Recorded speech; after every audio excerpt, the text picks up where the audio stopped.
तो बच्चों कल अपन ने पढ़ा था कैल्शियम, आज अपन पढ़ेंगे फॉस्फोरस।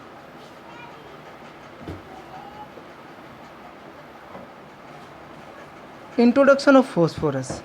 फॉस्फोरस जो है ह्यूमन बॉडी जो कंटेंट होता है फॉस्फोरस का वो होता है 1 किलोग्राम।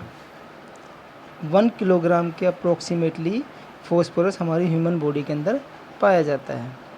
बॉडी डिस्ट्रीब्यूशन तो 85% जो है फॉस्फोरस वो फाउंड होता है बोन्स एंड टिश्यू में, बोन्स एंड टीथ में, ठीक है। और 14% फॉस्फोरस जो प्रेजेंट होता है सॉफ्ट टिश्यू में, ठीक है, as a component of phospholipid, phosphoproteins, nucleic acid and nucleoproteins, ठीक है। तो 14% जो फॉस्फोरस होता है वो सॉफ्ट टिश्यू में होता है। किस किस रूप में हो सकता है वो? फॉस्फोलिपिड्स के रूप में, फॉस्फोप्रोटीन्स के रूप में, न्यूक्लिक एसिड के रूप में एंड न्यूक्लियोप्रोटीन। और 1% जो है वो एक्स्ट्रा सेलुलर फ्लूइड के अंदर फॉस्फोरस पाया जाता है। इसके बाद बात करते हैं इसके सोर्सेज। तो सोर्सेज में जो रिच सोर्सेज हैं फॉस्फोरस के वो हैं milk, cheese, beans, eggs, cereals, fish and meat, ठीक है। दोबारा सुनिए, मिल्क, चीज़, मिल्क मतलब दूध, पनीर, beans, eggs, cereals, fish and meats, ठीक है। ये इसके क्या है? रिच सोर्सेज हैं। मिल्क जो है इसका गुड सोर्सेज माना गया है फॉस्फोरस का, तो मिल्क जो है इसका गुड सोर्सेज है। इसके बाद आती है डेली रिक्वायरमेंट ऑफ फॉस्फोरस। तो फॉस्फोरस का जो डेली रिक्वायरमेंट्स है वो चिल्ड्रन के लिए है जिनकी एज 9 to 18 ईयर्स है, उनको फॉस्फोरस कितना चाहिए daily? 1200 mg per day. Adults के लिए मैन एंड वुमेन के लिए 800 mg per day. Pregnancy and lactation women हैं तो उनके लिए 1200 mg पर डे। तो चिल्ड्रन के लिए 1250 mg पर डे, एडल्ट के लिए 800 mg पर डे और प्रेगनेंसी और लैक्टेशन वुमेन के लिए 1200 mg पर डे। अब बात करते हैं कैल्शियम और फॉस्फोरस का जो डिस्ट्रीब्यूशन होता है वो उसका रेशियो क्या होता है? तो रेशियो इसका होता है 1:1, मतलब 1:1। तो 1% अगर कैल्शियम होगा तो 1% फॉस्फोरस भी होगा नेचुरल फूड्स के अंदर, ठीक है। अब इसके बाद बात करते हैं फंक्शन। तो फॉस्फोरस के जो फंक्शंस हैं वो सबसे पहला फंक्शंस है formation of bone and teeth. ये हमारे बोन्स को बनाने में हेल्प करता है और टीथ को बनाने में हेल्प करता है। दूसरा है production of high energy phosphate compounds. Production करता है हाई एनर्जी फॉस्फेट कंपाउंड्स का प्रोडक्शन करता है, जैसे ATP, CTP, GTP, creatinine phosphate, ठीक है, क्रेटिन फॉस्फेट। तो ATP, CTP, GTP, creatine phosphate. तीसरा है ये सिंथेसिस करता है न्यूक्लियोसाइड्स का coenzyme such as NAD and NADPH, ठीक है, न्यूक्लियोटाइड एडेनोसिन डाइफॉस्फेट, ठीक है। इसके बाद बात करते हैं चौथा फंक्शन जो है वो है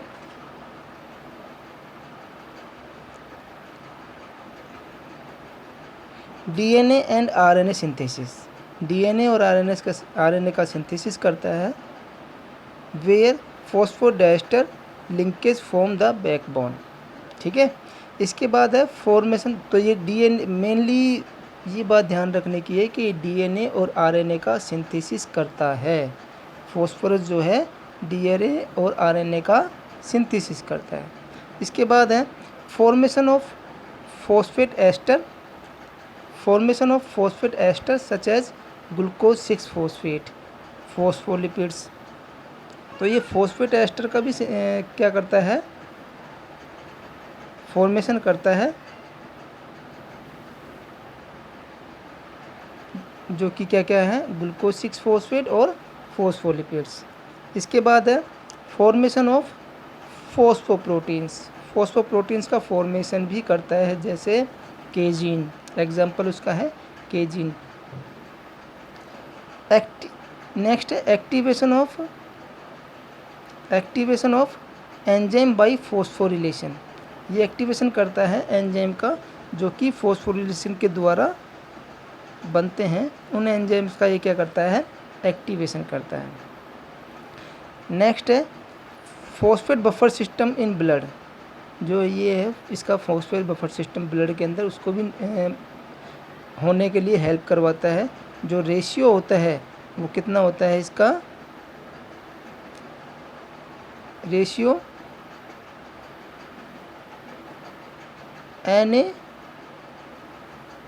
Na2HPO4 die sodium hydrogen phosphate, sodium di hydrogen phosphate.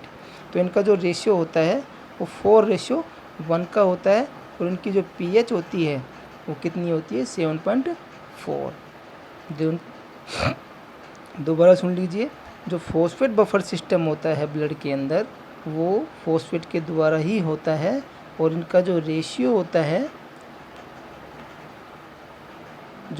होता है वो होता है डाई सोडियम हाइड्रोजन फोस्फेट, और सोडियम डाई हाइड्रोजन फोस्फेट का जो रेशियो होता है वो होता है 4:1 का, और pH होती है वो होती है 7.4। अब बात करते हैं मेटाबॉलिज्म ऑफ फॉस्फोरस। जो फॉस्फोरस का जो मेटाबॉलिज्म है तो 90% जो डाइटरी फॉस्फेट है या फॉस्फोरस है वो एब्जॉर्ब होता है जेजुनम में। कहाँ पे, इंटेस्टाइन का जो पार्ट है जेजुनम उसके अंदर 90% डाइटरी फॉस्फोरस एब्जॉर्ब किया जाता है। तो फॉस्फोरस एब्जॉर्प्शन इंक्रीज्ड बाय, किस किस के द्वारा फॉस्फोरस का जो एब्जॉर्प्शन है इंक्रीज हो सकता है, वो है बाइल साल्ट इसको इंक्रीज करते हैं फॉस्फोरस के एब्जॉर्प्शन को। एसिडिटी इंक्रीज करेगी फॉस्फोरस के एब्जॉर्प्शन को। पैराथायरॉयड हार्मोन और विटामिन डी ये दोनों भी फॉस्फोरस के एब्जॉर्प्शन को इंक्रीज करेंगे। और कैल्शियम भी फॉस्फोरस के एब्जॉर्प्शन को इंक्रीज करेगा। अब इसके बाद बात करते हैं वो कंपाउंड्स या वो फैक्टर्स जो फॉस्फोरस के एब्जॉर्प्शन को डिक्रीज करते हैं।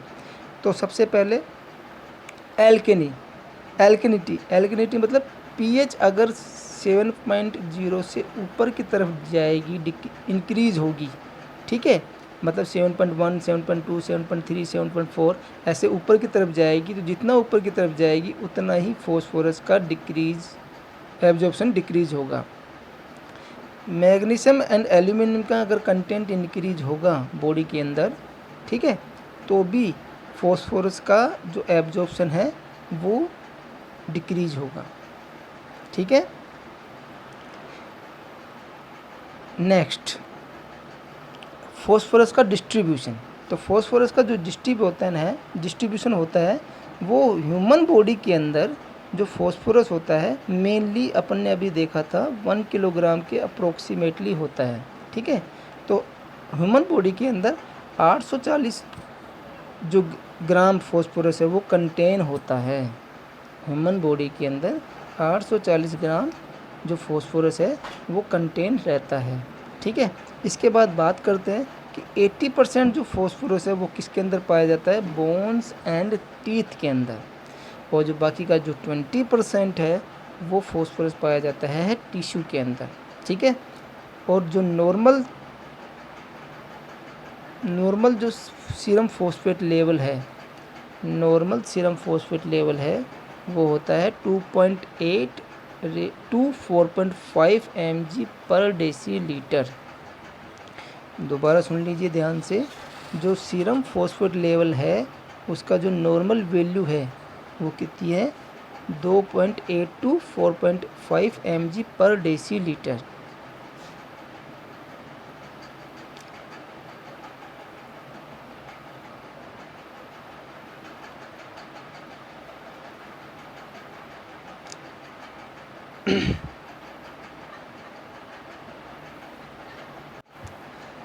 अब बात करते हैं रेगुलेशन ऑफ प्लाज्मा फॉस्फोरस। तो जो प्लाज्मा फॉस्फोरस का जो रेगुलेशन है वो 3 हार्मोन्स के ऊपर डिपेंड करता है।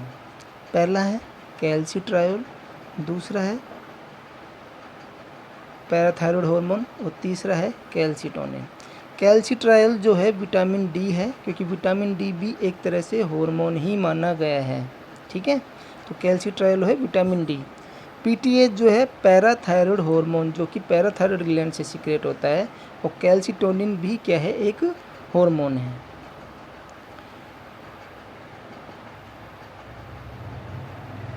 इसके बाद बात करते हैं रेगुलेशन सीरम फॉस्फोरस। तो कैल्सिट्रायोल जो है ये क्या करता है, इंक्रीज प्लाज्मा फॉस्फोरस को बढ़ाएगा, इंक्रीज उसका एब्जॉर्प्शन बढ़ाएगा उसका इंटेस्टाइन से। दूसरा उसका मोबिलाइजेशन करवाएगा बोन के अंदर, इंटेस्टाइन से बोन के अंदर उसका मोबिलाइजेशन करवाएगा। और तीसरा increase the renal reabsorption, kidney से उसका वापस रीनल रीएब्जॉर्प्शन भी करवाएगा, ठीक है। इसके बाद रेगुलेशन ऑफ प्लाज्मा फॉस्फोरस से पैराथायरॉयड हार्मोन क्या करेगा, तो पैराथायरॉयड हार्मोन क्या करेगा, डिक्रीज प्लाज्मा फॉस्फोरस, प्लाज्मा के फॉस्फोरस को क्या है करता है, ये डिक्रीज करता है। और डिक्रीज करता है रीनल के रीएब्जॉर्प्शन को भी डिक्रीज करेगा। इसके बाद बात करते हैं रेगुलेशन प्लाज्मा फॉस्फोरस के अंदर तीसरा हार्मोन है कैल्सिटोनिन। तो कैल्सिटोनिन जो हार्मोन है वो डिक्रीज करता है प्लाज्मा फॉस्फोरस को डिक्रीज करता है, इनहिबिट करता है बोन रिजॉर्प्शन को, और डिक्रीज करता है रीनल रीएब्जॉर्प्शन को। रीनल रीएब्जॉर्प्शन को क्या करता है, ये डिक्रीज करता है, ठीक है। तो रीनल रीएब्जॉर्प्शन को क्या करेगा, डिक्रीज करेगा ये।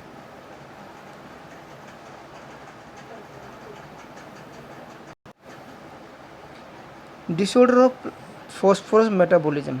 तो फॉस्फोरस का जो मेटाबॉलिज्म है उसके डिसऑर्डर कौन कौन से हो सकते हैं। पहला है हाइपोफॉस्फेटेमिया, ठीक है, और दूसरा है हाइपरफॉस्फेटेमिया। हाइपो मतलब फॉस्फेट का लेवल ब्लड के अंदर क्या हो जाना, कम हो जाना, हाइपो, और बढ़ जाना, इंक्रीज हो जाना, क्या कहलाएगा, हाइपर।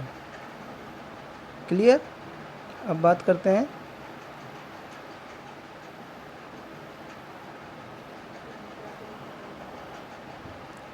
हाइपोफॉस्फेटेमिया की।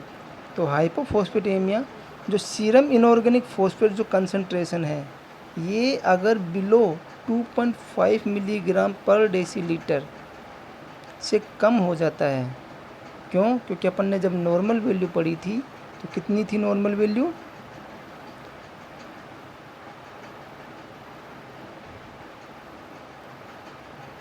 नॉर्मल वैल्यू थी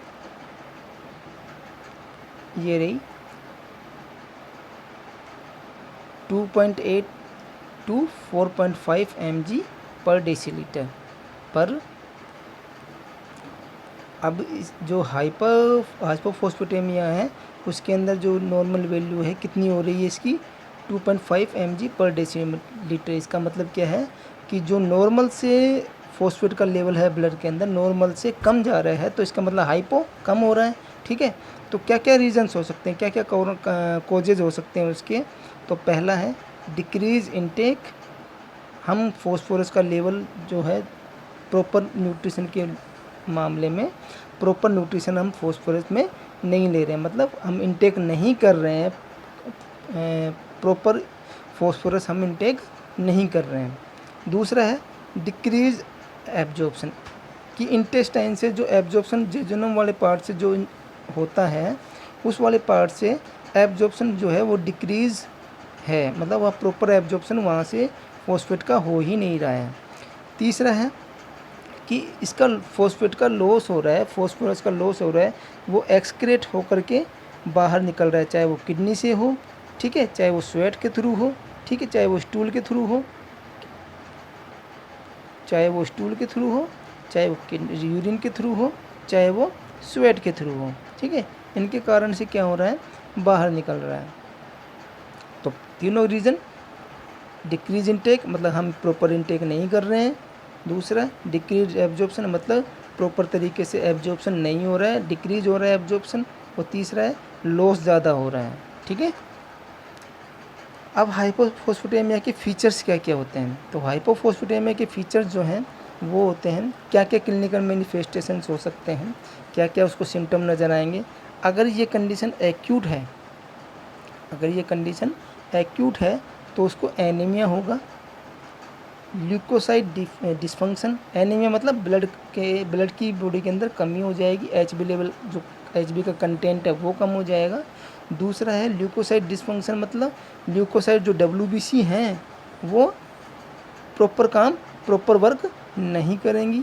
तीसरा है प्लेटलेट डिसफंक्शन, प्लेटलेट भी प्रॉपर फंक्शन नहीं करेंगी। तो हीमोलाइटिक एनीमिया, ब्लड कम हो जाएगा, डब्ल्यूबीसी ल्यूकोसाइट जो है वो वर्क प्रॉपर तरीके से नहीं करेंगी, और प्लेटलेट भी प्रॉपर तरीके से वर्क नहीं करेंगी। तो ये सारी कंडीशन किस में होंगी? एक्यूट में। क्रोनिक में बात करते हैं, क्रोनिक की। ठीक है, तो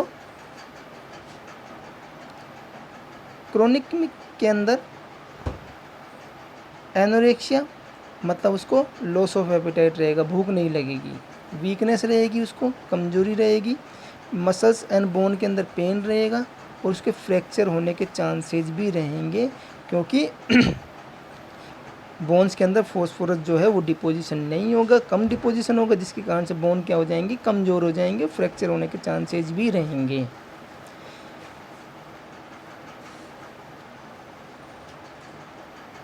अब बात करते हैं हाइपरफॉस्फेटेमिया की। हाइपरफॉस्फेटेमिया मतलब इंक्रीज, फॉस्फेट का ब्लड के अंदर लेवल क्या हो रहा है? इंक्रीज हो रहा है। तो अब बात करते हैं सीरम इनऑर्गेनिक फॉस्फेट कंसंट्रेशन। अगर 4.5 mg पर डेसीलीटर से अगर ज़्यादा हो रहा है, फॉस्फेट का लेवल ब्लड के अंदर ज़्यादा है, 4.5 mg पर डेसीलीटर से ज़्यादा है, तो इसका मतलब क्या है? वो कंडीशन है उसको हाइपरफॉस्फेटेमिया। ठीक है, तो क्या क्या रीज़न हो सकते हैं उसके? इंक्रीज इंटेस्टाइनल एब्जॉर्प्शन, कि इंटेस्टाइन से जो एब्जॉर्प्शन है वो फॉस्फोरस का बहुत ज़्यादा हो रहा है। दूसरा है डिक्रीज रीनल एक्सक्रेशन, किडनी से जो एक्सक्रेशन होना चाहिए वो प्रॉपर ना हो करके कम एक्सक्रेट हो रहे हैं फॉस्फोरस, तो उसके कारण से भी फॉस्फेट का लेवल ब्लड के अंदर बढ़ सकता है। तीसरा extra cellular shift of phosphorus. Extra cellular मतलब एक्स्ट्रा सेलुलर के अंदर अपन ने देखा था कि एक्स्ट्रा सेलुलर के अंदर 1% फॉस्फोरस था। कितना था? 1%। अगर ये 1% फॉस्फोरस से अगर ज़्यादा हो जाता है एक्स्ट्रा सेलुलर के अंदर फॉस्फोरस का लेवल, तो भी ब्लड के अंदर फॉस्फेट का लेवल बढ़ जाएगा। Next haemolysis. हीमोलाइसिस मतलब ब्लड का क्या होना? टूटना। लाइसिस मतलब टूटना। तो हीम का मतलब जो हीम है, हीम का क्या हो जाएगा? टूटना, जिसके कारण से फॉस्फेट का लेवल जो है वो बढ़ जाएगा। फीचर्स क्या क्या होते हैं हाइपरफॉस्फेटेमिया के? हाइपरफॉस्फेटेमिया के फीचर्स हैं, एक तो क्रोनिक रीनल फेलियर, मतलब परमानेंटली क्या हो जाएंगे? उसके जो किडनी के जो फंक्शन हैं वो डिस्टर्ब हो जाएंगे, किडनी प्रॉपर तरीके से वर्क नहीं करेगी। दूसरा है soft tissue calcification. Soft tissue में भी फॉस्फोरस का जो है कैल्सिफिकेशन होने लग जाएगा। ठीक है, कैल्शियम का भी होने लग जाएगा, फॉस्फोरस का भी कैल्सिफिकेशन होने लग जाएगा। नेक्स्ट है फॉस्फेटेमिया ट्रीटमेंट में क्या करेंगे? ट्रीटमेंट में अंडरलाइंग डिसऑर्डर देखेंगे, डायलिसिस करेंगे किडनी का बार बार, और उसको एल्यूमिनियम हाइड्रोक्साइड उसकी जो ड्रग्स है वो उसको प्रेस्क्राइब करेंगे as prescribe by the physician. Thank you so much. Next topic अपना मैग्नीशियम, जो कि हम नेक्स्ट क्लास में पढ़ेंगे।